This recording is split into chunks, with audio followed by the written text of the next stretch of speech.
Class का जो lesson first है विलियन, उससे पार्ट से संबंधित सबसे महत्वपूर्ण नियम राउल्ट का नियम। तो राउल्ट का नियम अपन 12th क्लास के अंदर दो तरीके से दे रखा है। एक तो दे रखा है वाष्पशील पदार्थ के लिए और एक दे रखा है अवाष्पशील पदार्थ के लिए। तो सबसे पहले अपन जानते हैं कि वाष्पशील पदार्थ क्या होता है, वाष्पशील पदार्थ क्या करता है और अवाष्पशील पदार्थ क्या करता है। तो फिर अपन देखेंगे कि जो वाष्पशील पदार्थ होता है उसके लिए जो राउल्ट क्या नियम दिया है। तो देखते हैं कि सबसे पहले माना कि दो पदार्थ हैं, माना दो पदार्थ ए व बी हैं। मान लेते हैं ये अपना विलेय है, ये अपना विलेय है, और जो बी पदार्थ है वो अपना विलायक है, अर्थात ये अपना सॉल्वेंट हो जाएगा और ये सॉल्यूट हो जाएगा। अब इन दोनों पदार्थों को शुरुआत में अपन वाष्पशील मान लेते हैं, क्योंकि राउल्ट का नियम दो तरीके से दे रखा है, एक तो अवाष्पशील पदार्थों के लिए, एक वाष्पशील पदार्थों के लिए। यानी कि वाष्पशील पदार्थों के लिए राउल्ट का नियम, अपना टॉपिक है वाष्पशील पदार्थ के लिए राउल्ट का नियम।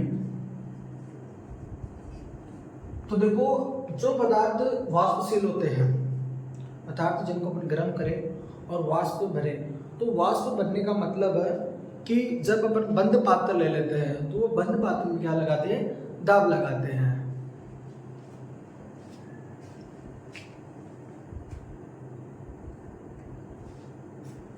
चलो अपन देखते हैं आगे। जैसे मान लिया कि एक कंटेनर लेते हैं, एक पात्र लेते हैं और उसमें बी पदार्थ जो अपना मान लेते हैं द्रव है, उस द्रव को भर देते हैं बी पदार्थ को, जो क्या है, जो कि वाष्पशील है अर्थात उसकी वाष्प बन जाती है। और इस पदार्थ बी पदार्थ के अंदर एक अन्य पदार्थ अपन मिला देते हैं ए, जिसकी भी वाष्प बनती है। तो ए पदार्थ को मान लेते इस तरह से डिनोट कर देते हैं, जो इसके अंदर मिला हुआ है ए पदार्थ, और ये जो कंटेनर है इसको अपन बंद कर देते हैं। तो बी पदार्थ जिसकी भी वाष्प बनती है, ए पदार्थ जिसकी भी वाष्प बनती है। तो जब अपन इस मिश्रण को यानी कि ए पदार्थ और बी पदार्थ आपस में मिले, उससे जो मिश्रण तैयार हुआ अर्थात तो जो विलयन तैयार हुआ, ए पदार्थ को बी पदार्थ में मिलाने से जो ए बी पदार्थ का विलयन प्राप्त हुआ, ए बी पदार्थ का जो विलयन प्राप्त हुआ, उस पदार्थ को यानी कि ए बी विलयन वाले पदार्थ को अब गर्म करते हैं। तो जब अपन इसको गर्म करते हैं तो इसको गर्म करने से ए पदार्थ की भी वाष्प बनती है और बी पदार्थ की भी वाष्प बनती है। तो इस कंटेनर के ऊपर यानी कि इस जगह पर जो दाब लगता है, इस वाली सतह के ऊपर, इस सतह पर जो दाब लगता है अर्थात जो पी टोटल है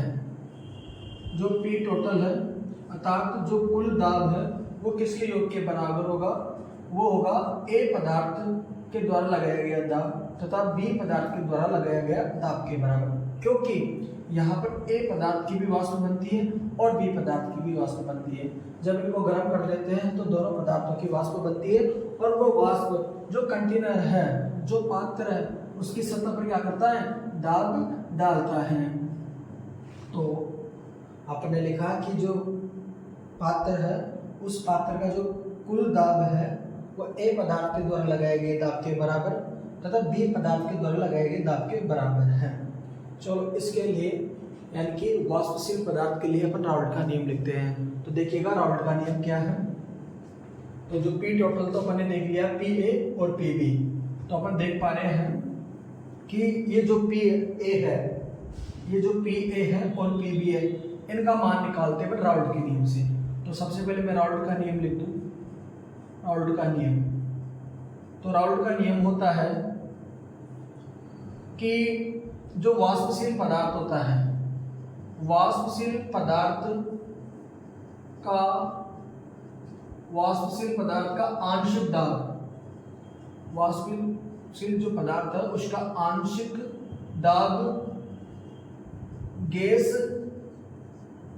के मोल बिन के समानुपाती होता है। गैस के मोल बिन के समानुपाती होता है। होता है, अर्थात जो गैस का आंशिक दाब है, मान लेते P है, वो समानुपाती होगा x के। मोल भी लिखी, वो क्या होगा अपने, वो होगा गैस के मोल बिन के समानुपाती। अब जब अपन A पदार्थ के लिए लिखा जाए, जब A पदार्थ के लिए लिखा जाएगा तो यहाँ लिख देंगे PA और यहाँ लिख देंगे XA, यानी कि A पदार्थ के मोल बिन और A पदार्थ का दाब। समानुपाती का चिन्ह लगाकर एक नेतांक यूज करते हैं। नेतांक हो जाएगा अपना P डिग्री A XA। यहाँ ये A पदार्थ का शुद्ध अवस्था में दाब, A पदार्थ का शुद्ध अवस्था में दाब। इसी तरह से अपन B पदार्थ के लिए निकाल लेंगे तो हो जाएगा B के लिए PB, वो P डिग्री B और XB, यानी कि PA का मान P डिग्री A, यानी कि A पदार्थ की शुद्ध अवस्था में दाब तथा उसका मोल बिन का जो गुणनफल होता है वो A पदार्थ के दाब के बराबर होता है। इसी प्रकार B पदार्थ का शुद्ध अवस्था में दाब तथा B पदार्थ के मोल बिन, तो इन दोनों का जो गुणनफल है वो क्या हो जाएगा, B पदार्थ के दाब के बराबर। तो अपन ने PA का मान और PB का मान प्राप्त कर लिया राउल्ट के नियम से, यानी कि जो वाष्पशील पदार्थ होता है उसका आंशिक दाब यानी कि PA या फिर PB उस गैस के जो मोल बिन होता है उसके समानुपाती होता है। जैसे XA, तो A पदार्थ उसके रेस्पेक्ट में यहाँ A डिनोट कर दिया है, तो PA को समानुपाती कर दिया XA का, समानुपाती का नियतांक लगा दिया। इसी प्रकार से B पदार्थ के लिए, इसी प्रकार से अपने B पदार्थ के लिए निकाल लिया कि PB समानुपाती होता है XB का, समानुपाती का चिन्ह हटाकर अपने एक नियतांक लगा दिया P डिग्री B, तो PA का मान भी पता चल गया और PB का मान भी पता चल गया। इन दोनों वैल्यू को अपन लिखते हैं P टोटल के बराबर, तो P टोटल बराबर PA, तो PA का मान अपन राउल्ट के नियम से लिख लेते हैं, तो P degree A dot XA।